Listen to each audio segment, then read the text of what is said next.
Hello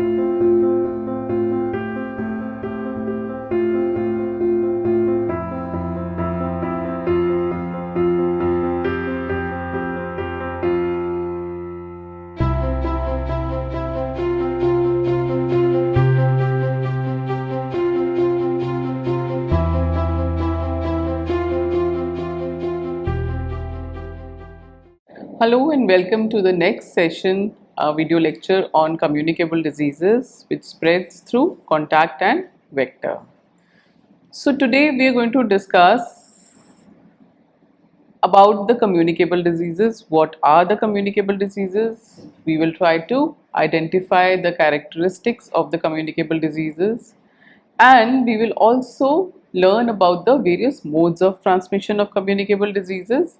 And here I am going to describe some commonly occurring vector-borne diseases, and I am going to focus on two aspects of communicable diseases which are spread through vector and the other which spreads through contact.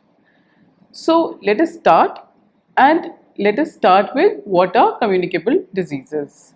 Communicable diseases are also known as contagious or infectious diseases. These are diseases which are of public health importance. They spread from one person to another, making a large population sick. So that is why, since it has the ability to spread in a large population, that is why it is of public health importance. And in communicable diseases, a pathogen or a causative organism causes infectious diseases which is transmitted through diverse pathways. Now, there are two main characteristics of communicable diseases. These are, first of all, it is contagious, and second of all, it is also infectious. Contagious, why? Because it spreads through contact. It can be direct contact or an indirect contact. Direct contact we can all understand through handshake or direct touching, and indirect contact which happens when one touches an object which was previously touched by an infected person. So these can be doorknobs, these can be handles, or any other object which an infected person has already used, like a towel or any other clothing. So infectious is when it is easily passed on from one person to another. That is, the bacteria or the virus which is responsible for causing the communicable disease is live and can remain alive and potent on any object for a longer time. So the causative agent which causes the disease may be a microbe. It may be unicellular, like a virus or a bacteria, fungi or a protozoa, or it may be a multicellular organism such as a parasite. So depending upon how these communicable diseases are transmitted or they are carried from one place or the one person to another, we classify them in four categories, which are waterborne, airborne, vector-borne, and the ones which spread through contact. In my previous video session, I have taken these two aspects which was on air and water, and today we are going to learn about the vector and the ones which spread through contact. So let us first start with the vector-borne diseases. Now, diseases that are transmitted to humans or animals by a vector are termed as vector-borne diseases. And in the transmission of vector-borne diseases, three things are involved. These are, firstly, a presence of parasite, second, a vector, and a host. Host is an infected person or the receiver who harbors the virus or the parasite. Now, what are vectors? Vectors are the agents who deliver this parasite in our body. How? By feeding on our blood. I will explain vectors a little more. Like a vector is a special type of intermediate host. That is, you see, the parasite needs to reside on some intermittent host, okay, before it affects us or an animal.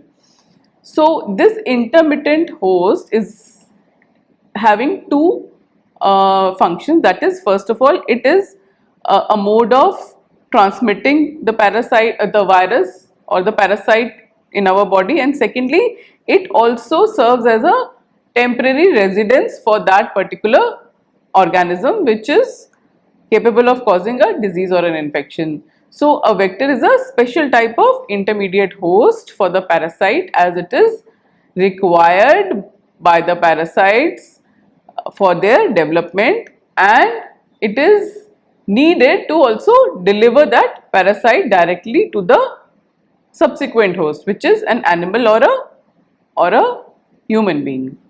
So vectors may be, for example, maybe mosquitoes, flies, ticks. Ticks are found on animals, pets. If you have kept pets, you will find some ticks on their bodies, furry pets.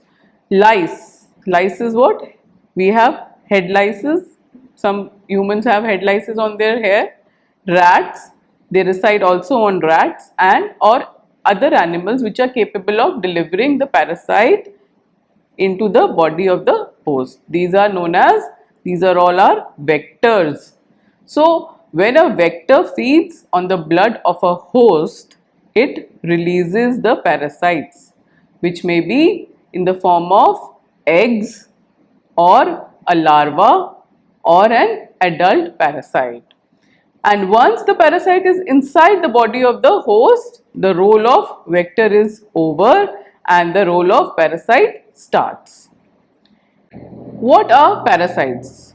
Parasite is a microorganism that is responsible for producing the disease. And we have some common vector-borne diseases which we are going to discuss today. First of which is malaria. Now malaria is caused by a mosquito bite. Here the mosquito is only a vector and the disease is caused by a parasite which is Plasmodium falciparum. Now this parasite which enters our bloodstream after the bite of a female Anopheles mosquito is responsible for causing malaria.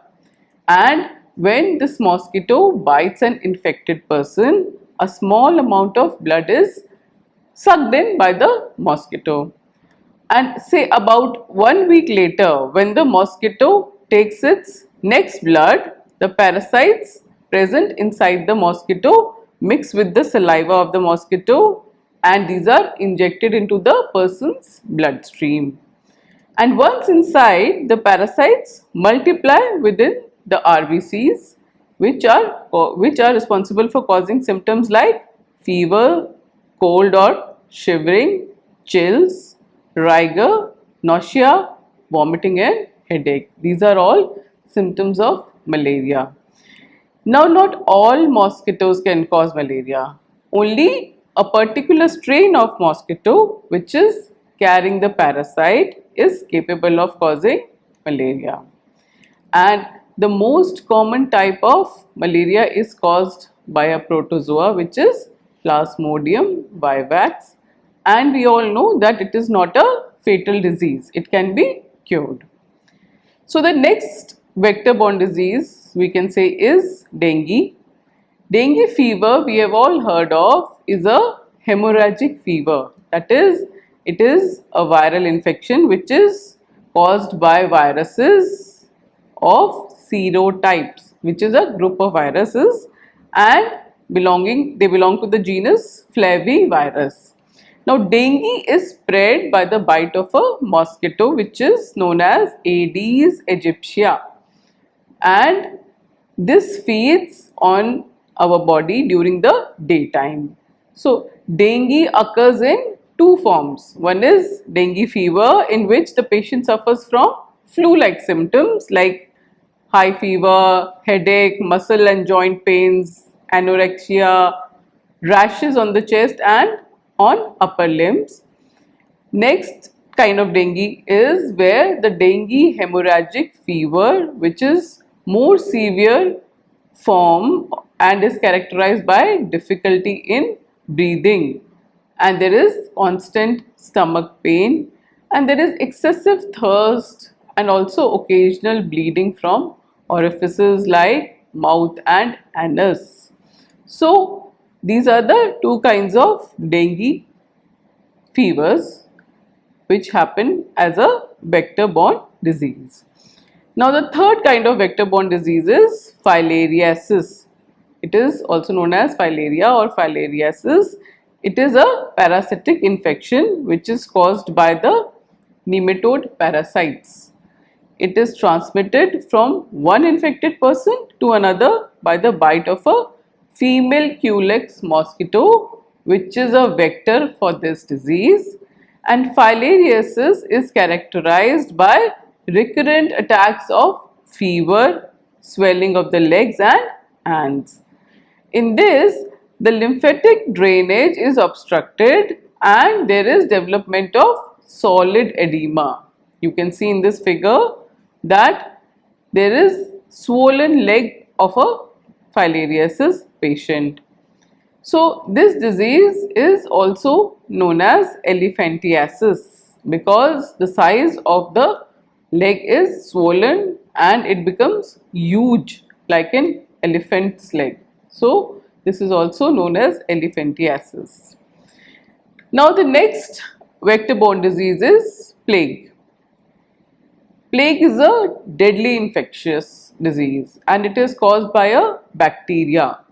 So see, it is very important. All these vector-borne diseases have something in common, and that is a vector, which may be a mosquito, which may be a rat or any other insect or an rodent or an animal. But the causative agent or you can say the parasite which is responsible for causing the disease varies.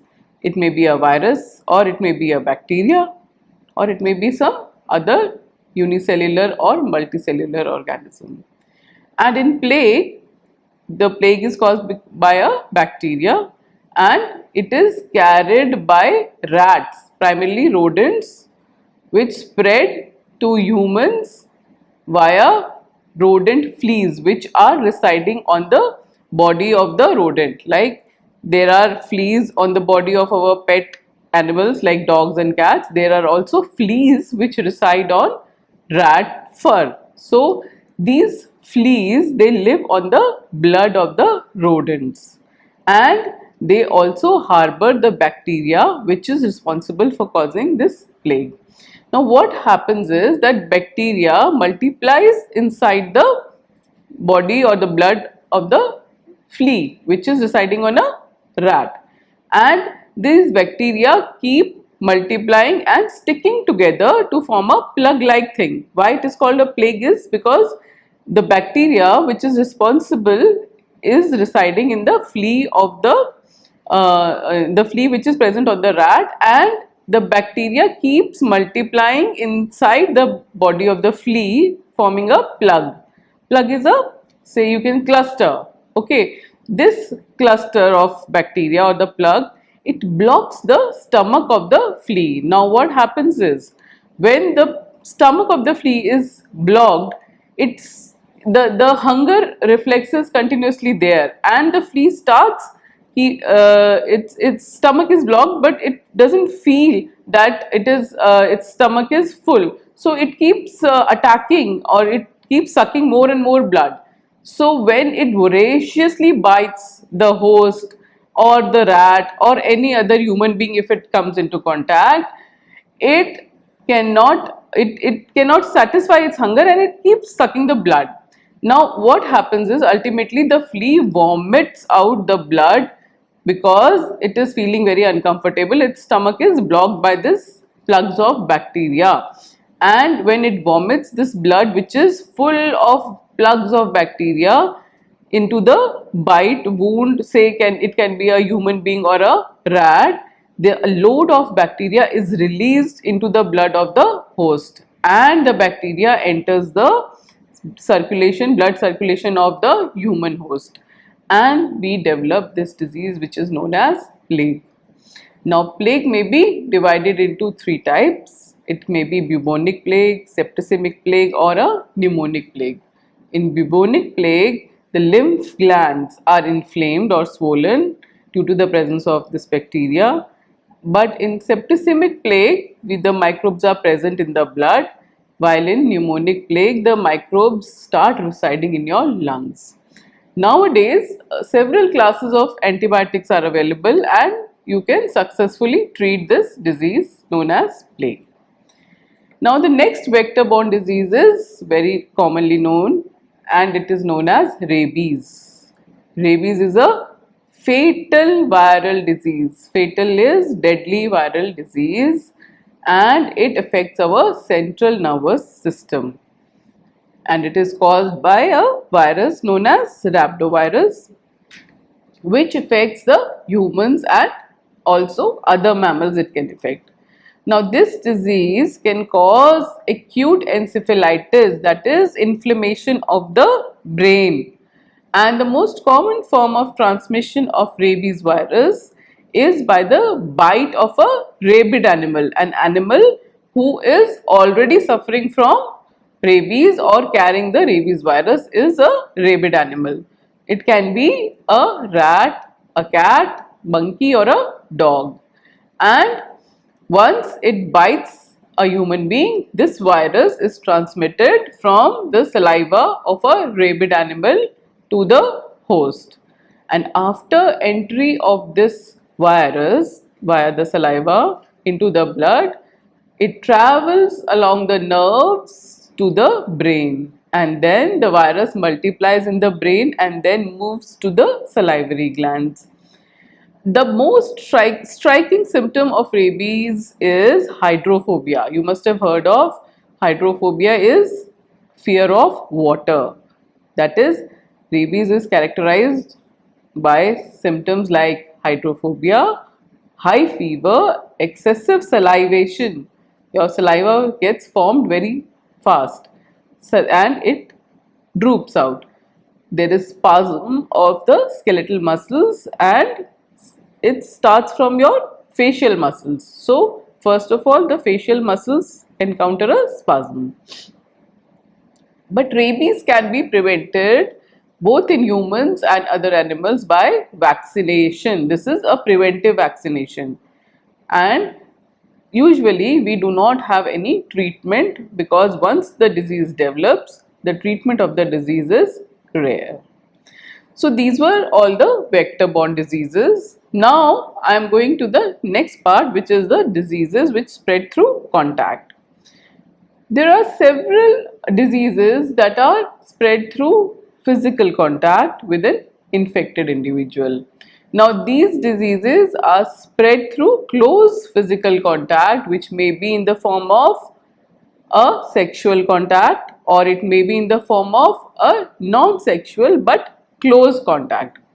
Now modes of transmission of contact, the diseases which spread through contact, may be direct contact transmission, which involves immediate contact between two people or with an animal, or there may be an indirect contact transmission that involves spread of diseases by any fomite. Fomite is a object, that is, when an infected person touches that object and subsequently a healthy person also comes and touches that particular object, then it is called the indirect contact transmission.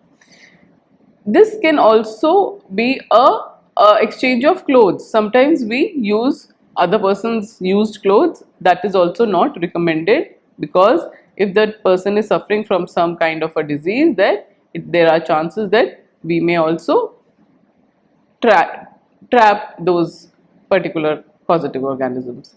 Also towels and other used clothings. So now let us discuss some of the important diseases that are spread by physical contact. First is scabies. Scabies is a common skin infection and is usually transmitted by skin to skin contact or through sexual contact with an infected person. So scabies causes small itchy bumps and blisters on the skin, and these itchy bumps and blisters develop because of tiny pathogenic mites which burrow on the top of your skin. They lay their eggs in that burrows and it causes irritation and itching of the skin. The infection spreads easily in crowded conditions where there is a lot of close contact, like for example a crutch in which we leave our children, child crutch, or a nursing home where there are a lot of people which are standing together or in a very closed spaces. Now the next disease which spreads through contact is the athlete's foot. Athlete's foot is a disease which is caused by a parasitic fungus. Now this is a fungal infection and it causes scaling, flaking and itching of the affected skin. There are also blisters and there are cracks on the skin which may also occur leading to the exposure to leading to the exposure of the raw tissue to the outside infection, and they cause pain and swelling and inflammation. Now it can also accompany a secondary infection which can be due to a bacteria. For example, you are already having a attack of fungal infection, and on top of that when you are itching the skin, there may be bacteria which can start residing in those lesions or those spaces on the skin which are irritated or which we have scratched. So there can be dual infections, one is the fungal and the other will be the bacterial. So athlete foot infection is transmitted in moist environments, especially where people walk barefoot. Where is this? Like in a showers of a swimming pool area or bath houses or locker rooms of the swimming pools where we are walking bare feet. So this fungal infection can be picked up, and also it can be transmitted if we share our footwear. If we are using someone's footwear who a person is already suffering from this athlete's foot, then we are also likely to get infected. And also I would caution that there can be this infection can also be transmitted in beauty parlors where many times we share the same tubs for any beauty treatment. Next disease which spreads through contact is leprosy. Leprosy, we all know since time immemorial that this is one of the oldest known disease to the mankind. And the Greek meaning of leprosy means that scales of a fish. So this disease, or which is also referred to as the Hansen's disease, is a chronic disease which is caused by the bacteria Mycobacterium leprae, and it can be lethal. Now the exact mechanism of transmission of leprosy is not known, but it is also known that prolonged close contact can be one of the reasons for the transmission, or through the exchange of maybe nasal droplets or any other means or routes through which a sufferer or an infected person can transmit this bacteria. Now the incubation period of the bacteria in our body, if we have encountered a bacteria that is responsible for causing leprosy, can vary from 2 to 10 years. That is, the bacteria can be in your body but it will not show any symptoms for 2 to 10 years, and the symptoms can occur anytime after that. So during the initial stages of infection, the sensitivity of the skin decreases, but later on the skin becomes thick and wrinkled and nodules start appearing in different parts of the body, and there is fluid discharge from this these nodules, which are highly infective.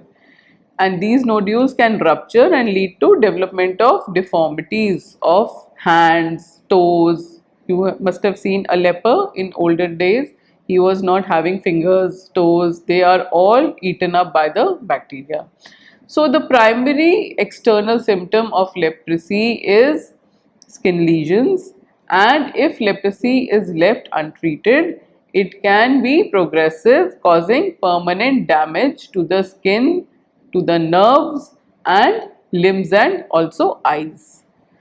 Now we have some sexually transmitted diseases, and these sexually transmitted diseases are together known as venereal diseases. I can take up this topic in the next session because we have less time and these diseases require a little more understanding and time. In brief, I would just like to mention that we have, in today's days, the sexually transmitted diseases are known as sexually transmitted infections because most of the individuals are not showing symptoms, but they are the carriers of these infections. So there are basically three kinds of sexually transmitted infections, which are syphilis, gonorrhea and AIDS. We all know them very well. AIDS is a very talked about disease, and there is all kinds of measures taken to educate the persons and also to safeguard everybody from AIDS. So I will take up these three diseases in the next, and now I will like to wind up and let us have a quick recap. We have today discussed the definition and characteristics of communicable diseases. We have also discussed the various modes of transmission, and particularly we have discussed in detail vector-borne and diseases and the diseases which spread through contact. So vector-borne diseases which we have discussed today in detail are malaria, dengue, filaria, plague and rabies, and we have discussed diseases which spread through contact like scabies, athlete's foot and leprosy. So thank you very much, and we will discuss the next diseases which are sexually transmitted diseases in our next session.